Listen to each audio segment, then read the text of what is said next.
L'agent de sécurité fixa le scanner. Puis, il se figea un instant. Personne ne bougea. Ni moi. Ni mon père. Ni la file d'invités qui attendaient pour entrer au Pentagone. L'agent toucha son oreillette, et baissa la voix. Dégagez la voix, immédiatement.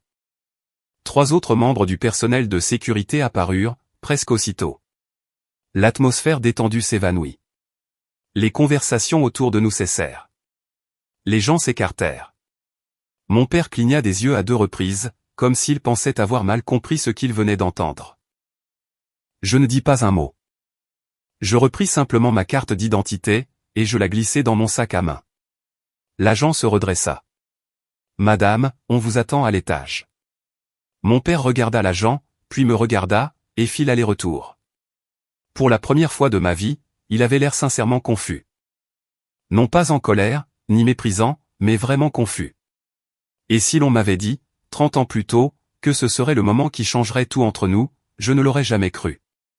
Car, pendant la majeure partie de ma vie, j'étais la fille dont personne n'attendait grand-chose. Je m'appelle Evelyn Morgan. J'avais 56 ans ce matin-là. J'avais servi dans la marine des États-Unis, pendant plus de 3 décennies. Pourtant, debout devant le Pentagone, mon propre père croyait encore que j'étais l'invité de quelqu'un d'autre. Le plus drôle, c'est que je ne pouvais pas totalement lui en vouloir. Pendant des années, j'avais laissé les gens me sous-estimer. C'était plus facile ainsi. Plus facile que d'expliquer, plus facile que de se disputer, et plus facile que de passer chaque réunion de famille à essayer de convaincre quelqu'un que mon travail comptait. Surtout mon père. La matinée avait commencé assez tranquillement. Washington DC était enveloppé d'une fraîche brise printanière. Le ciel était dégagé, et les routes étaient très fréquentées. Le Pentagone se dressait exactement comme il l'avait toujours fait. Massif, sérieux, et étrangement familier. Je l'avais visité d'innombrables fois au fil des ans. Mais cette visite semblait différente. Aujourd'hui, il ne s'agissait pas de réunion. Il n'était pas question de séance d'information, et encore moins de paperasse. Aujourd'hui, c'était une cérémonie. Une cérémonie très importante, qui se préparait depuis des années. L'invitation officielle était arrivée des semaines plus tôt. Les détails étaient restés confidentiels. Seule une poignée de personnes savaient exactement pourquoi je serais là. Mon père n'en faisait pas partie, mon frère aîné non plus. En fait, ma famille ne savait presque rien de ma carrière. Non pas parce que je l'avais caché, mais parce qu'ils n'avaient jamais vraiment posé la question. Du moins, pas d'une manière qui suggérait qu'ils voulaient une réponse. Pour eux, j'avais passé la majeure partie de ma vie d'adulte à faire un vague travail gouvernemental, quelque chose de militaire, d'administratif, quelque chose qui impliquait des uniformes et des bureaux. Chaque fois que des proches demandaient ce que je faisais, mon père répondait généralement avant moi. Evelyn travaille pour la marine. C'était tout. Aucune mention de poste de direction, aucune mention de déploiement, aucune mention de responsabilité. Juste, travaille pour la marine. Comme si je traitais de la paperasse, dans un sous-sol quelque part. Mon frère, Daniel, n'aidait pas. Daniel possédait plusieurs entreprises prospères dans l'Ohio. Il conduisait des véhicules onéreux, vivait dans une grande maison, et jouait au golf avec des politiciens locaux. Mon père adorait le fait qu'ils comprennent l'argent, qu'ils comprennent les affaires, et qu'ils comprennent le succès visible. Le service militaire était différent. Les sacrifices n'étaient pas évidents. Les accomplissements ne pouvaient souvent pas être discutés, et les victoires faisaient rarement la une des journaux. Ainsi, au fil du temps, je suis devenu facile à ignorer. Ni détesté, ni maltraité, juste ignoré. Parfois, cela peut faire encore plus mal. J'avais appris cette leçon, il y a bien longtemps. Quand j'étais jeune, j'ai passé des années à essayer de gagner l'approbation de mon père. J'appelais après des promotions, il changeait de sujet. Je lui parlais de nouvelles affectations, il demandait comment allait l'entreprise de Daniel. Je rentrais à la maison en uniforme, il le remarquait à peine. Après suffisamment d'années, on cesse d'attendre de la reconnaissance. On cesse de courir après la validation, et on apprend à construire sa vie sans cela. Du moins, c'est ce que je me disais. La vérité était plus complexe. Une petite part de moi n'a jamais cessé d'espérer. Même à 56 ans, même après des décennies de service, et même après tous les endroits où j'étais allé, cette petite partie voulait toujours que mon père me voie. Qu'il me voie, vraiment. En m'approchant de l'entrée du Pentagone ce matin-là, je l'ai repéré immédiatement. Il se tenait près de Daniel. Tous deux portaient des costumes sombres, tous deux semblaient parfaitement à l'aise. Daniel parlait, mon père riait. Puis, il m'a vu. Le sourire sur son visage a changé. Pas de façon spectaculaire, juste assez. L'expression familière que j'avais vue toute ma vie. Celle qui disait qu'il tirait déjà des conclusions hâtives. J'ai marché vers le point de contrôle de sécurité. Il s'est avancé. Qui t'a invité ici, a-t-il demandé. Sa voix n'était pas forte, mais elle l'était suffisamment. Quelques invités à proximité ont jeté un coup d'œil dans notre direction. J'ai croisé son regard. Personne. Son sourire s'est élargi. Il était là. Ce regard. Celui qui disait qu'il pensait m'avoir prise en faute. Laisse-moi deviner, a-t-il dit. Tu es l'accompagnatrice de quelqu'un. Daniel a ricané à côté de lui. J'aurais pu répondre. J'aurais pu expliquer, et j'aurais pu leur dire la vérité. Au lieu de cela, j'ai simplement souri. Puis, je me suis dirigé vers le scanner. Car, après 30 ans dans la marine, j'avais appris quelque chose d'important. Les gens changent rarement d'avis à cause d'arguments. Ils changent d'avis, parce que la réalité ne leur laisse pas le choix. Le scanner a bipé. L'agent a examiné l'écran, et tout a changé. Maintenant, alors que je suivais l'escorte à travers les couloirs sécurisés, je pouvais encore imaginer le visage de mon père. La confusion, l'incertitude, et la première fissure dans une conviction qu'il portait depuis des décennies. Les couloirs du Pentagone s'étiraient devant moi. Le personnel militaire se déplaçait avec détermination. Des fonctionnaires civils passaient, portant des dossiers et des tablettes. Le bâtiment semblait vivant, concentré, important. Et, pour la première fois de la matinée, je me suis autorisé à prendre une lente inspiration. La cérémonie ne commencerait pas avant 1 heure. Beaucoup de choses pouvaient arriver d'ici là. Mon père n'avait toujours aucune idée de la raison de ma présence, aucune idée de ce qu'il attendait à l'intérieur, et aucune idée qu'avant la fin de cette journée, il apprendrait enfin la vérité sur la fille qu'il avait passé 30 ans à sous-estimer. Tandis que l'escorte du Pentagone me guidait à travers le couloir sécurisé, des souvenirs ont refait surface. Des souvenirs auxquels je n'avais pas pensé depuis des années. C'est drôle comme cela arrive. On passe des décennies à repousser certains sentiments, à se convaincre qu'on est passé à autre chose. Puis, un seul regard de son père peut tout faire remonter à la surface. Le couloir s'ouvrit sur une salle d'attente, réservée aux participants de la cérémonie. Un capitaine de la marine m'a accueilli chaleureusement, et m'a proposé du café. Je l'ai remercié, et je me suis assise près d'une fenêtre qui donnait sur une partie du complexe du Pentagone. Pendant quelques minutes de calme, je me suis surprise à penser à l'Ohio. À l'endroit où tout cela avait commencé. J'ai grandi dans une petite ville près de Columbus. Rien d'extraordinaire.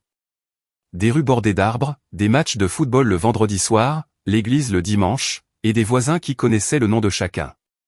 Mon père, Richard Morgan, a travaillé dur toute sa vie. Il possédait une petite entreprise de construction, et s'était bâti une réputation respectable dans la communauté. Les gens lui faisaient confiance, le respectaient, l'admiraient. Quand j'étais petite fille, je l'admirais aussi. À vrai dire, je l'adorais. Je voulais son approbation plus que tout. Ma mère avait l'habitude d'en rire, car je le suivais partout. S'il réparait une clôture, je voulais aider. S'il travaillait dans le garage, je m'asseyais à côté, et je regardais. S'il conduisait quelque part, je le suppliais de m'emmener. À l'époque, je croyais qu'il pouvait tout faire. Mais, en grandissant, des différences subtiles ont commencé à apparaître. Surtout entre la façon dont il me traitait, et celle dont il traitait mon frère. Daniel avait 3 ans de plus que moi. Confiant, extraverti, naturellement charmant. Les gens gravitaient autour de lui, et mon père le faisait certainement. Quand Daniel marquait un touchdown, papa célébrait l'événement pendant des jours. Quand Daniel gagnait des prix scolaires, les certificats étaient exposés. Quand Daniel a commencé à parler d'idées d'entreprise au lycée, papa l'écoutait comme s'il parlait à un futur millionnaire. Pendant ce temps, j'étais plus calme, plus réfléchi, plus intéressé par le service que par le succès. J'obtenais de bonnes notes, je travaillais dur, j'évitais les ennuis. Mais, ces choses ne semblaient jamais tout à fait aussi excitantes. Je me souviens d'une conversation, pendant ma dernière année de lycée. Elle est restée gravée en moi pendant des décennies. Je venais d'être accepté dans un programme prestigieux du ROTC. J'étais ravi, l'opportunité semblait énorme. Je me suis assise à la table de la cuisine, en attendant que mon père rentre. Au moment où il a franchi la porte, je lui ai tendu la lettre. Il l'a lue attentivement, puis m'a regardé. « C'est bien », a-t-il dit. Bien. C'était tout. Le lendemain, Daniel a parlé d'une camionnette d'occasion qu'il voulait acheter, pour une entreprise d'aménagement paysager qu'il espérait lancer. Mon père a passé 2 heures à discuter de ses projets avec lui. Je suis resté assise tranquillement, à côté. Quelque chose a changé en moi ce jour-là. Pas de la colère, pas de la jalousie, juste de la compréhension. Pour une raison quelconque, mes rêves ne l'enthousiasmaient pas comme le faisaient ceux de Daniel. Des années plus tard, quand j'ai rejoint la marine, le schéma a continué. Je me souviens de la remise des diplômes, à l'école des élèves officiers. Ma mère a pleuré. Mon père m'a serré la main. Il m'a littéralement serré la main, comme si j'étais une collègue, et non sa fille. Je me suis dit que c'était simplement sa façon d'être. Certaines personnes ne sont pas émotives, d'autres ont du mal à exprimer leur fierté. Je lui trouvais des excuses, parce que je voulais croire le meilleur à son sujet. Pendant de nombreuses années, ces excuses m'ont aidé. Puis est venue ma première affectation à l'étranger. Puis une autre. Et encore une autre. Le monde est devenu plus vaste que je ne l'avais jamais imaginé. J'ai servi aux côtés de personnes remarquables. Des hommes et des femmes qui renonçaient à leurs vacances, aux anniversaires, et aux événements familiaux importants, parce que le devoir l'exigeait. J'ai appris à quoi ressemblait vraiment le sacrifice. J'ai appris le leadership, la responsabilité, et le sens du devoir. J'ai appris à quel point la vie pouvait basculer rapidement. Après les attaques du 11 septembre 2001, tout s'est intensifié. L'armée a changé, le pays a changé, tout comme beaucoup d'entre nous, qui portions l'uniforme. Je me suis porté volontaire pour des affectations qui m'ont éloigné de chez moi. Certaines étaient difficiles, certaines étaient dangereuses, la plupart étaient exigeantes. Je ne prétendrai pas avoir été une héroïne. D'innombrables autres personnes ont sacrifié bien plus que moi. Mais, j'ai répondu présente chaque jour, pendant des décennies. Et à travers toutes ces années, les réunions de famille sont restées étrangement prévisibles. À chaque fois que je rentrais chez moi, les conversations tournaient autour de Daniel. Sa nouvelle entreprise, son dernier investissement, sa maison plus grande, sa nouvelle voiture, son succès croissant. Pendant ce temps, on me posait des questions comme « Alors, tu es toujours dans la marine ?» Comme s'il s'agissait d'un emploi d'été temporaire. Un Thanksgiving, en particulier, reste gravé dans ma mémoire. J'avais récemment été promu. Une étape importante, que j'avais mis des années à atteindre. Cette promotion impliquait d'énormes responsabilités. J'en étais fier. Non pas pour le titre, mais pour ce qu'il représentait. Mon père n'en a jamais parlé, pas une seule fois. Ce même soir, Daniel a annoncé qu'il ouvrait de nouveaux bureaux. Papa a levé son verre, tout le monde a applaudi. J'ai souri, et j'ai applaudi aussi. Ensuite, j'ai aidé à débarrasser la table. Sur le chemin du retour vers mon hôtel, je me souviens avoir ressenti quelque chose que je m'autorisais rarement à ressentir. De la solitude.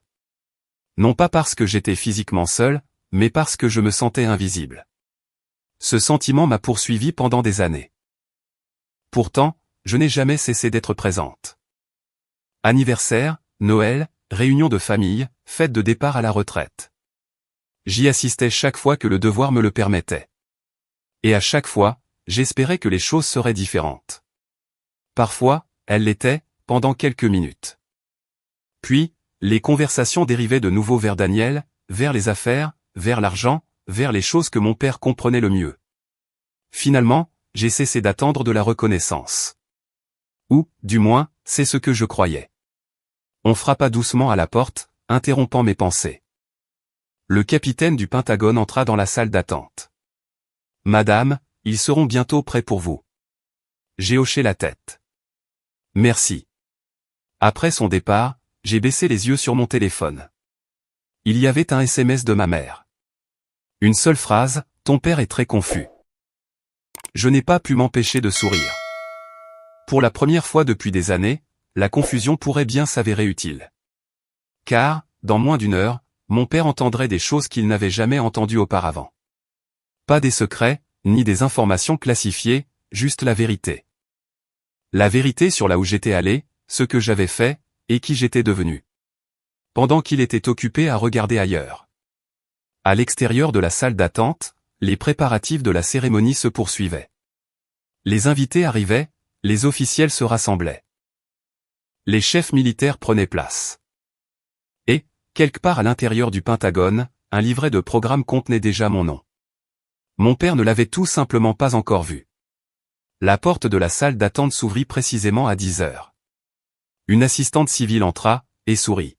« Madame, nous sommes prêts pour vous. » Je me suis levé, j'ai réajusté ma veste, et je l'ai suivie dans le couloir. Plus nous nous approchions de la salle de cérémonie, plus je voyais de visages familiers. Certains que je connaissais bien, d'autres que je ne reconnaissais que de réputation. De hauts responsables militaires, des chefs de département, des fonctionnaires de carrière. Des personnes dont les noms apparaissaient rarement dans les journaux, mais dont les décisions affectaient des milliers de vies. En approchant de l'entrée, plusieurs conversations s'interrompirent. Quelques personnes firent un signe de tête. D'autres s'approchèrent pour me serrer la main. Heureux de vous revoir, Evelyne. Félicitations. C'est amplement mérité. Je remerciai chacun d'eux poliment. Rien de plus, rien de moins. Des années en uniforme m'avaient appris que la reconnaissance publique devait être accueillie avec humilité. D'ailleurs, la cérémonie n'était pas la raison pour laquelle mon esprit ne cessait de s'évader. Mes pensées étaient toujours à l'extérieur, avec mon père. Car, pour la première fois de ma vie, il était témoin de quelque chose qu'il ne pouvait pas expliquer immédiatement. Et je me doutais que cela le mettait mal à l'aise. L'assistante m'a guidé vers une section réservée, près du devant de l'auditorium. Des rangées de sièges s'étendaient à travers la grande salle. Des drapeaux se dressaient derrière la scène, et une fanfare militaire se préparait discrètement dans un coin. L'atmosphère semblait formelle, mais pas théâtrale. Ce n'était pas un événement politique, et ce n'était pas un coup de publicité. C'était le genre de cérémonie qui se déroulait tous les jours dans l'armée. Importante pour les personnes impliquées, mais largement ignorée par tous les autres. Je me suis assise, et j'ai jeté un coup d'œil autour de moi. À quelques sièges de là, un amiral à la retraite m'a offert un sourire amical. Nous avions travaillé ensemble des années auparavant. Aucun de nous ne dit grand-chose. Nous n'en avions pas besoin. Certaines relations se construisent au fil de longues heures, de décisions difficiles, et d'une confiance mutuelle. Les mots deviennent alors moins nécessaires. Pendant que les invités continuaient d'arriver, mon téléphone a vibré une fois. Un texto de ma mère, il pose des questions. J'ai souri. C'était tout à fait prévisible. À l'extérieur de la salle de cérémonie, je pouvais facilement imaginer ce qui se passait. Mon père détestait l'incertitude. Cela avait toujours été le cas. Pendant la majeure partie de sa vie, il avait été la personne qui avait les réponses, celui qui était aux commandes, celui qui comprenait comment les choses fonctionnaient. Maintenant, soudainement, il se tenait à l'intérieur du Pentagone, regardant le personnel de sécurité escorter sa fille à travers des zones restreintes. Cela ne correspondait pas à l'histoire qu'il s'était racontée pendant 30 ans. Et quand la réalité ne correspond pas à nos hypothèses, l'inconfort s'ensuit généralement. Plus tard, j'apprendrai exactement ce qui s'était passé, après mon entrée dans le bâtiment. Ma mère m'a tout raconté. Apparemment, mon père et Daniel ont passé les 20 minutes suivantes à essayer de comprendre pourquoi la sécurité avait réagi de cette façon. Au début, ils ont supposé que c'était une erreur. Il doit y avoir une autre Evelyne Morgan, aurait dit Daniel. Ma mère n'a pas répondu. Ensuite, ils ont supposé que, peut-être, j'assistais quelqu'un d'important. Peut-être que je travaillais pour un officier supérieur. Peut-être que je coordonnais des événements. Peut-être que je m'occupais de la logistique. N'importe quoi leur semblait plus crédible que la vérité. La vérité ne leur avait jamais traversé l'esprit. Mon père a même plaisanté en disant que le Pentagone avait probablement des procédures spéciales, pour les employés de longue date. Elle doit y brasser de la paperasse depuis des années, a-t-il dit. Selon ma mère, elle l'a finalement regardé et lui a demandé « Sais-tu au moins ce que fait ta fille ?» Cette question a apparemment mis fin à la conversation, car la réponse honnête était « Non, il ne savait pas. » Pas vraiment. Pendant ce temps, à l'intérieur de l'auditorium, le programme continuait de se remplir. Le siège à côté de moi est resté vide, jusqu'à ce qu'un général de l'armée de l'air, à l'allure distinguée, n'arrive. Il s'est assis, s'est tourné vers moi, et a souri chaleureusement. « Evelyne. Mon général. J'espérais que vous seriez là tôt. Nous avons échangé quelques banalités. Rien d'inhabituel, du moins pas pour moi. Mais plusieurs personnes assises à proximité l'ont remarqué. Je pouvais le voir à leurs expressions. Les communautés militaires sont étonnamment petites. Les gens font attention. Surtout quand de hauts dirigeants traitent quelqu'un comme un père. Quelques minutes plus tard, un autre visage familier s'est approché. Puis un autre. Un sous-secrétaire à la retraite, un vice-amiral de la marine, un directeur civil du ministère de la Défense. Chacun s'arrêtait brièvement, offrait ses félicitations, puis passait son chemin. Pour moi, cela semblait normal. Pour quelqu'un qui observait de loin, cela pouvait paraître très différent. J'imaginais la réaction de mon père, s'il pouvait voir cela. Cette pensée m'a mise mal à l'aise. Non pas parce que je voulais me venger, car ce n'était pas le cas. Malgré tout, j'aimais toujours mon père. C'était la partie compliquée. Les gens supposent souvent que les déceptions familiales se transforment en haine. La plupart du temps, ce n'est pas le cas. La plupart du temps, elles se transforment en tristesse. Une tristesse silencieuse, qui s'installe dans les recoins de votre vie. Vous continuez à aimer les gens, tout en souhaitant qu'ils vous aient aimé différemment. C'est bien plus difficile que la colère. Les portes de l'auditorium se sont rouvertes. Les invités sont entrés de manière continue. Parmi eux, j'ai finalement aperçu ma famille. Mon père, ma mère, Daniel, et plusieurs proches qui avaient fait le voyage depuis l'Ohio. Un placier les a guidés vers leurs sièges assignés. Mon père a balayé la pièce du regard. Au début, il ne m'a pas vu. Puis, ses yeux ont trouvé la section réservée. J'ai regardé son expression changer. Il s'est figé une seconde. Pas de façon dramatique, juste ce qu'il fallait. Car les sièges près de moi n'étaient pas des sièges ordinaires. Ils étaient réservés aux participants de la cérémonie, aux hauts fonctionnaires, et aux dirigeants invités. Mon père l'a clairement remarqué, Daniel aussi. Ils ont échangé un regard. Je savais presque à quoi ils pensaient, il doit y avoir une explication. Il y en avait toujours eu une, auparavant. Mon père s'est assis lentement. Même de l'autre bout de la pièce, je pouvais voir son incertitude grandir. Pendant des années, il avait expliqué ma vie avec assurance, à tous ceux qui l'entouraient. Maintenant, l'évidence devant lui créait des fissures dans cette assurance. La fanfare militaire a commencé à jouer doucement. Les conversations se sont apaisées, et la salle est devenue progressivement silencieuse. Sur scène, les officiels passaient en revue leurs dernières notes. La cérémonie allait bientôt commencer. J'ai baissé les yeux vers le programme imprimé, posé sur mes genoux. Près du centre, se trouvait la liste des lauréats. Mon nom y figurait. Rien de tape à accent grave-l'œil, rien de dramatique. Juste de l'encre noire, sur du papier blanc. Pourtant, d'une manière ou d'une autre, ces simples mots représentaient 32 ans de service. Des milliers de jours, d'innombrables sacrifices. Des moments que personne, dans ma famille, n'avait jamais pleinement vus. J'ai regardé vers mon père, une fois de plus. Il lisait le même programme lentement, attentivement. Ses yeux parcouraient les lignes une par une, puis se sont soudainement arrêtés. Pour la première fois de la matinée, une véritable inquiétude est apparue sur son visage. Car il avait enfin trouvé mon nom. Et il ne se trouvait pas là où il l'attendait. La cérémonie n'avait même pas encore commencé, mais l'histoire à laquelle il avait cru pendant des décennies commençait déjà à s'effondrer. La cérémonie a commencé par les formalités habituelles. Les drapeaux ont été présentés, l'hymne national a été joué. Tout le monde s'est levé, puis s'est rassis. La salle s'est installée dans un silence respectueux. J'avais assisté à des centaines de cérémonies militaires au cours de ma carrière. Promotion, départ à la retraite, passation de commandement, remise de médailles, cérémonies commémoratives. La plupart suivaient un rythme familier. Celle-ci n'était pas différente, du moins pas en apparence. De là où j'étais assise, je pouvais voir ma famille. Ils étaient plusieurs rangées derrière la section réservée. Ma mère avait l'air calme. Elle l'était toujours. Mon père semblait de plus en plus mal à l'aise, et Daniel avait l'air confus. Cette combinaison m'a presque fait sourire. Presque. Le haut responsable du Pentagone s'est avancé vers le pupitre, et a souhaité la bienvenue à tout le monde. Il a parlé de service, d'engagement, de leadership, et des responsabilités qui incombent à la protection d'une nation. Ces mots étaient réfléchis et sincères. Rien d'exagéré, rien de politique. Juste une réflexion honnête, sur ce que le service militaire exige des individus.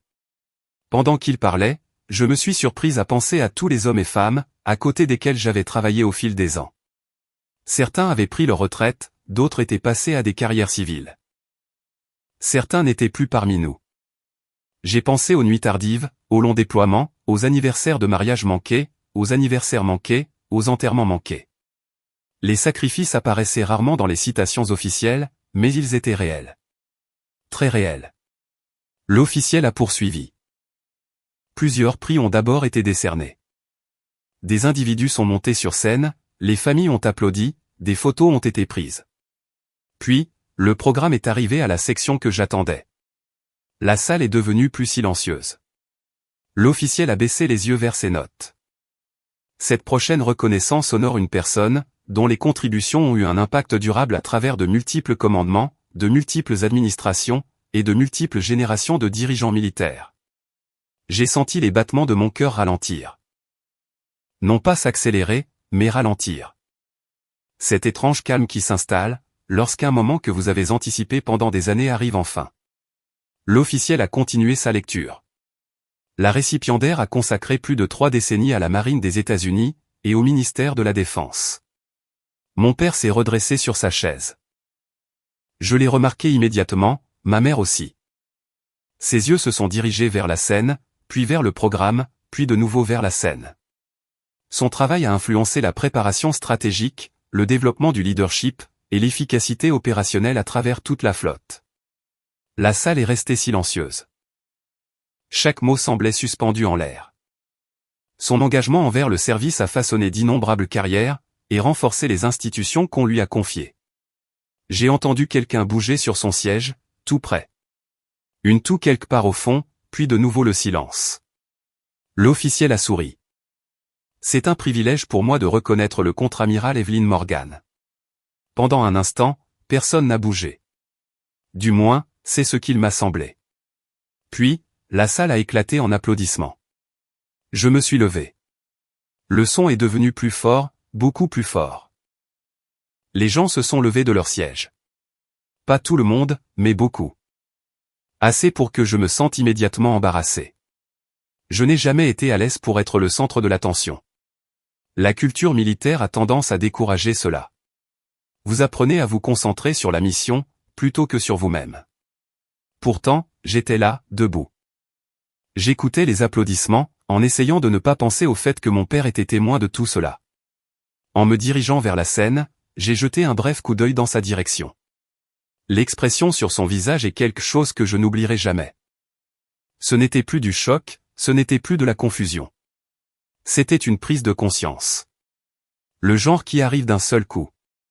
Comme une porte qui s'ouvre soudainement. Pendant 30 ans, il avait cru comprendre ma vie. Maintenant, il découvrait qu'il n'en avait vu qu'une infime partie. J'ai atteint la scène. L'officiel m'a serré la main, et des photos ont été prises. Le public s'est progressivement calmé.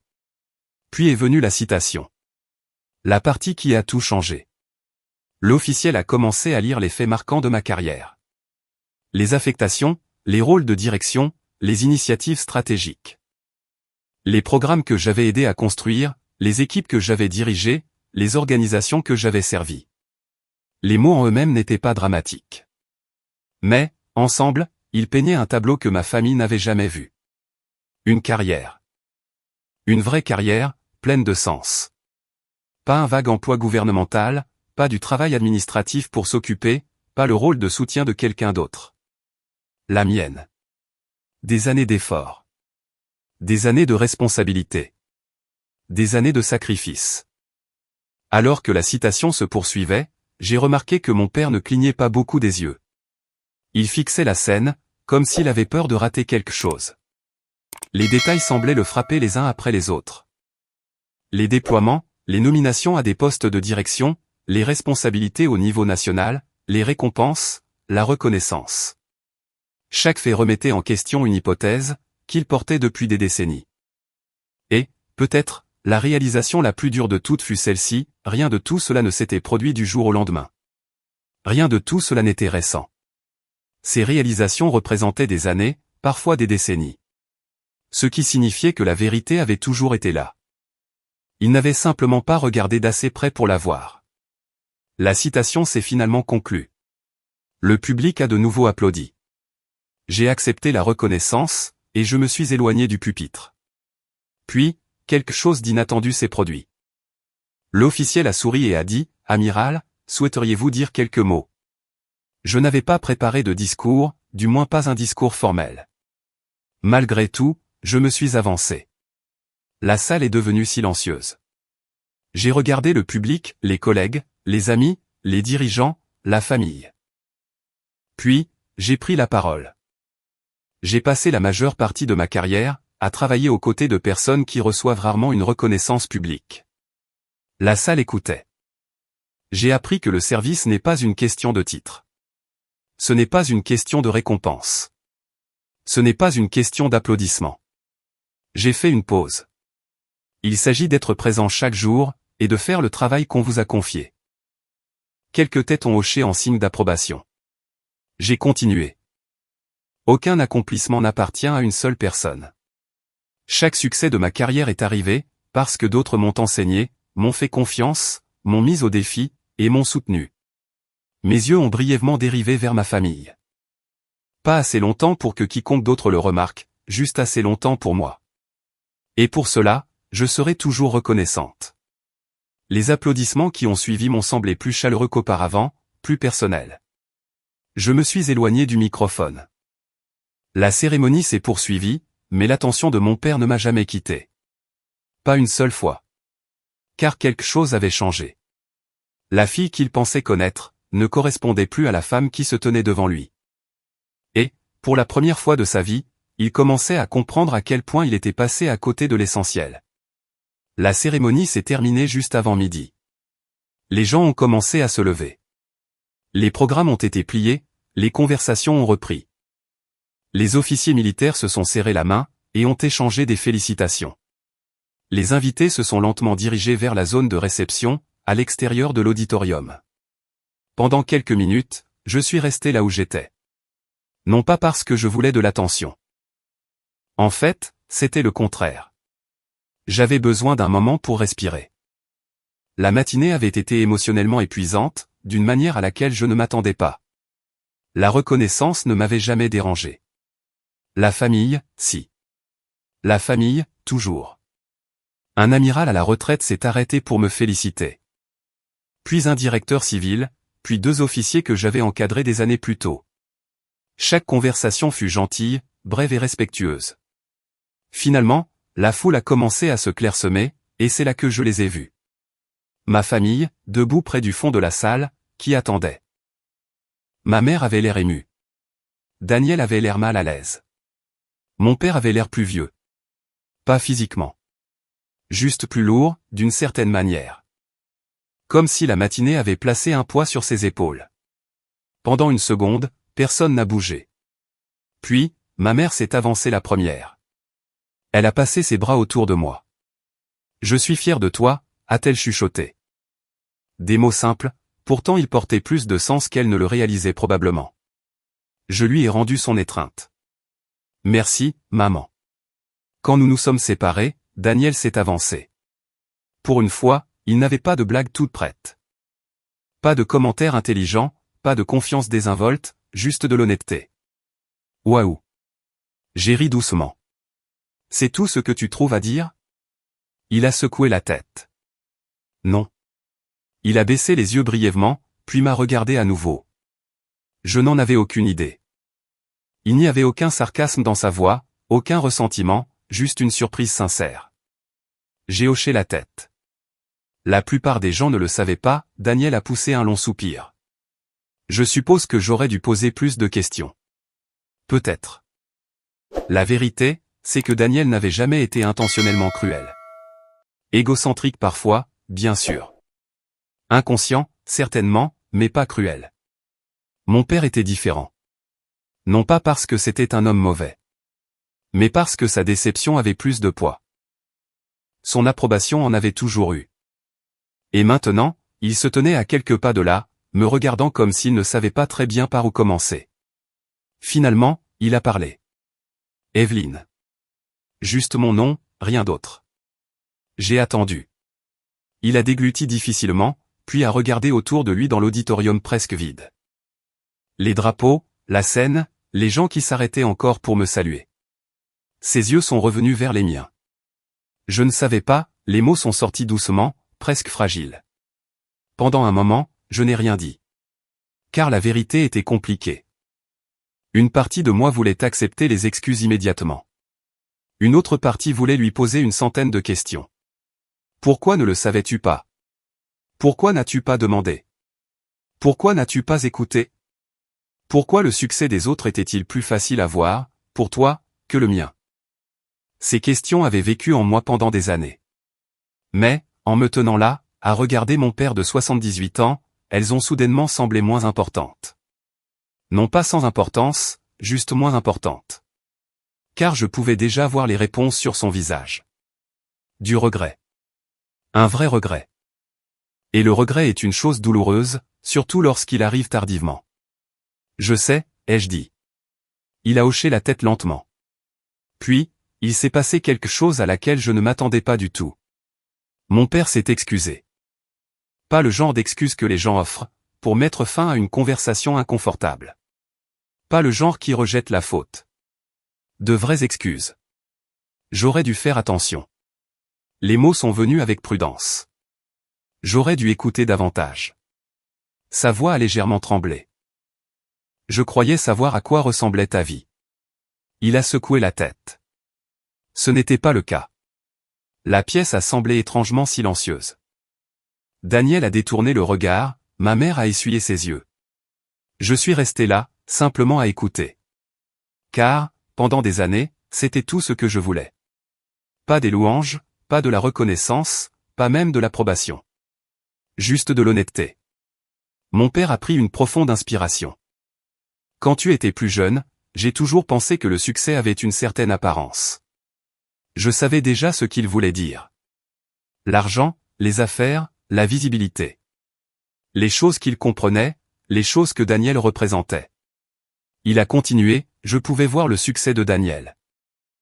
Un sourire triste a traversé son visage. C'était facile. Il m'a regardé directement. Le tien était différent. Je n'ai pas répondu. Il n'avait pas terminé. Tu disparaissais pendant des mois. Il a ri amèrement. Tu ne pouvais pas parler de la moitié de ce que tu faisais. J'ai hoché la tête. C'était vrai.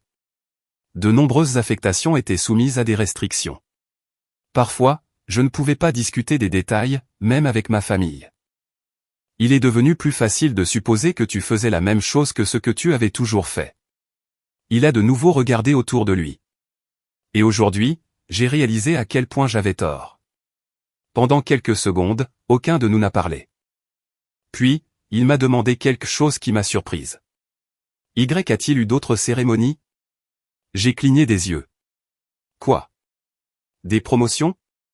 Sa voix était plus douce maintenant. Des récompenses. Il avait l'air embarrassé. Des choses auxquelles j'aurais dû assister. La question m'a frappé plus fort que je ne l'espérais. Car, soudainement, je me suis souvenu de toutes ces occasions. La promotion où seule ma mère est venue. La cérémonie de commandement, où j'ai scruté le public à sa recherche. La fête de départ à la retraite d'un mentor, que j'aurais voulu qu'il rencontre. Ces moments dont j'avais secrètement espéré qu'il compterait. Et ces moments qu'il avait manqués. Il y en a eu quelques-unes, ai-je admis. Ses yeux se sont baissés. Cette réponse lui a fait mal, je pouvais le voir. C'était bien. Non pas parce que je voulais qu'il souffre, mais parce que, parfois, la douleur est nécessaire.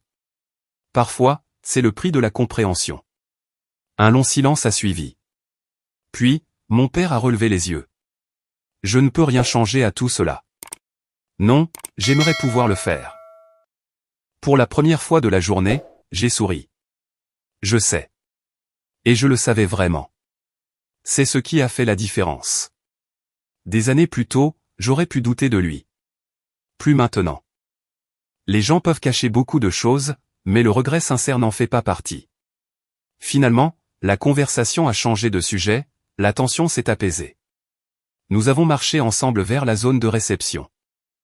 Non pas comme des adversaires, non pas comme des étrangers, mais juste comme une famille.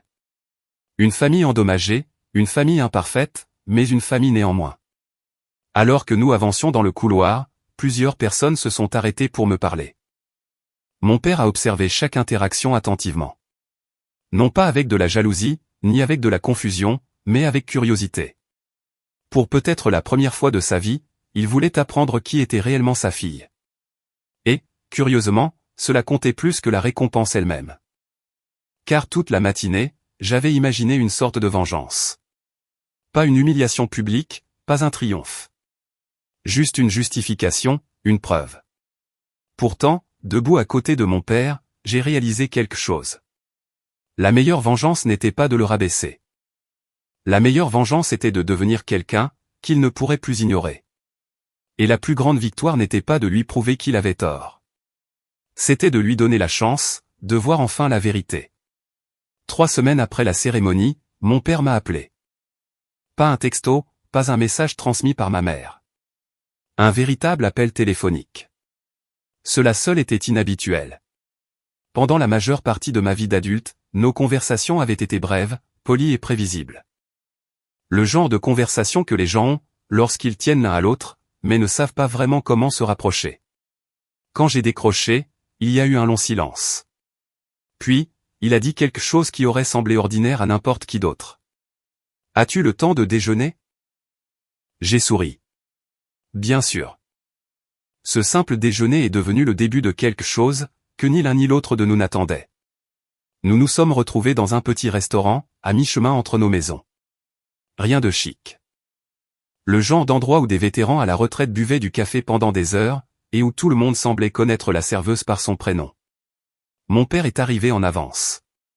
Je pouvais voir qu'il était nerveux. Il n'arrêtait pas d'ajuster sa tasse de café, de regarder autour de lui, de s'éclaircir la gorge. Finalement, il s'est penché en avant. « Parle-moi de ta carrière. » J'ai failli rire. Non pas parce que c'était drôle. Mais parce que j'avais attendu 30 ans, pour entendre ces mots. 30 ans. La plupart des gens ne réalisent pas combien de temps cela représente, jusqu'à ce qu'ils regardent en arrière.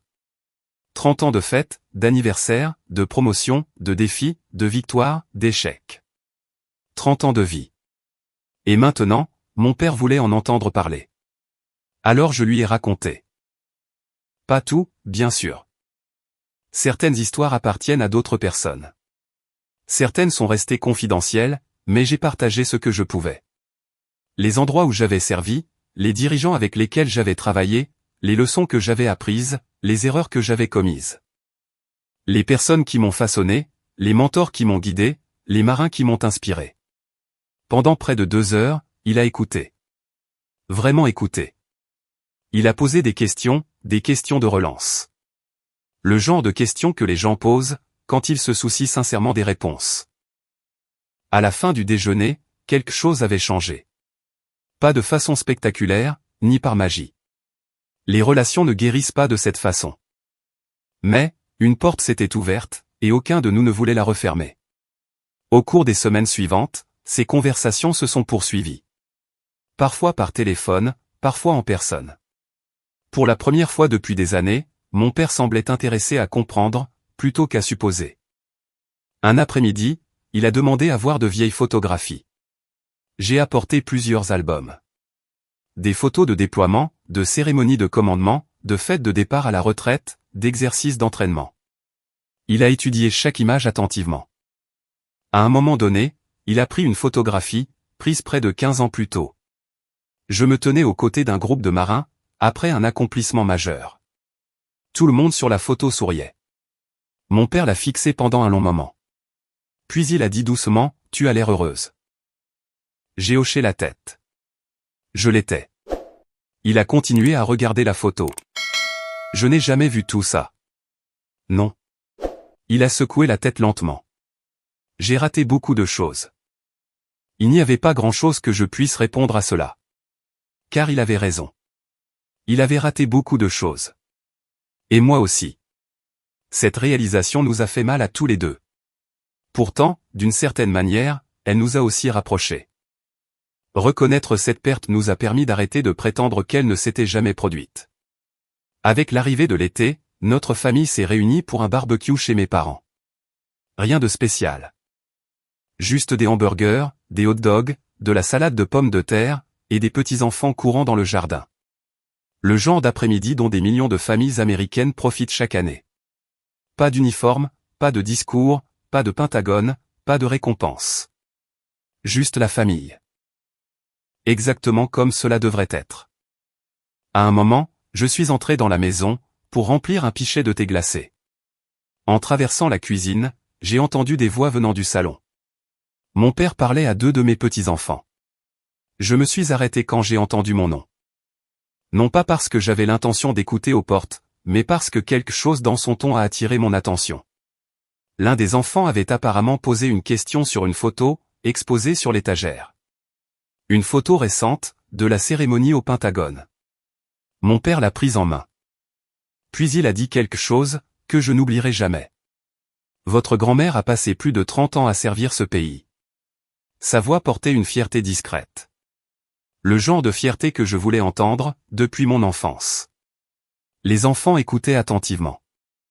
Mon père a continué, elle a travaillé plus dur que la plupart des gens ne le réalisent. Il a souri. Et elle a aidé beaucoup de personnes, tout au long de son parcours. Les enfants ont hoché la tête. L'un d'eux a demandé, est-ce qu'elle était importante? Mon père a ri doucement.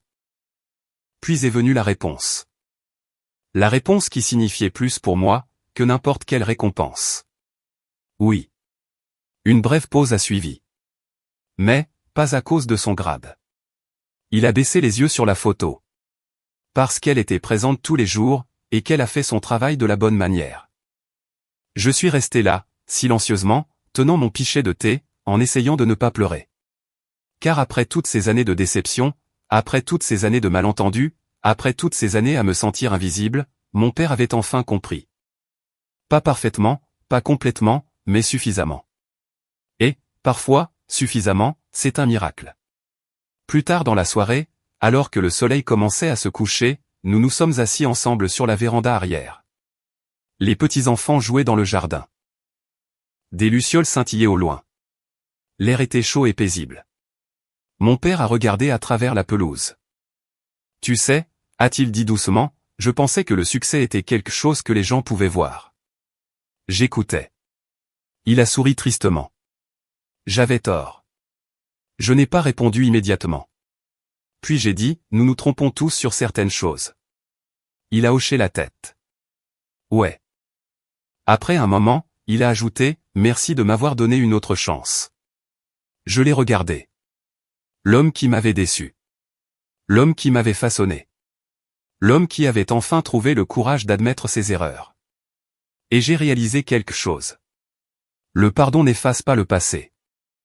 Il ne réécrit pas les vieux souvenirs, et il ne défait pas les opportunités manquées. Ce que fait le pardon, c'est de permettre à l'avenir d'être différent. C'était suffisant pour moi. Peut-être est-ce là la leçon cachée dans cette histoire. Beaucoup de personnes autour de nous portent des accomplissements, des sacrifices, et des luttes dont nous ne savons rien. Nous supposons, nous jugeons. Nous rangeons les gens dans de petites cases bien nettes. Parfois, nous le faisons pendant des années. Mais chaque personne a une histoire. Et, souvent, les histoires les plus remarquables appartiennent aux personnes que nous sous-estimons. Mon père pensait que j'étais arrivé au Pentagone, comme l'invité de quelqu'un. Ce qu'aucun de nous n'avait compris, c'est que j'avais passé 30 ans à gagner ma propre invitation. Et à la fin, la plus grande victoire n'était pas la récompense. Ce n'était pas la reconnaissance, et ce n'était pas de prouver à qui que ce soit qu'il avait tort. C'était de rentrer à la maison, avec ma famille toujours intacte. Si cette histoire vous a rappelé quelqu'un que vous avez sous-estimé, ou quelqu'un qui n'a jamais cessé de croire en vous, j'espère que vous prendrez un moment pour penser à eux aujourd'hui. Et si vous avez déjà dû gagner le respect à la dure, j'adorerais que vous partagiez votre expérience. Votre histoire pourrait encourager quelqu'un d'autre, plus que vous ne le réalisez. Merci d'avoir passé ce moment avec moi. Et si vous souhaitez entendre d'autres histoires sur la résilience familiale, le pardon, et les secondes chances, j'espère que vous vous joindrez à nous.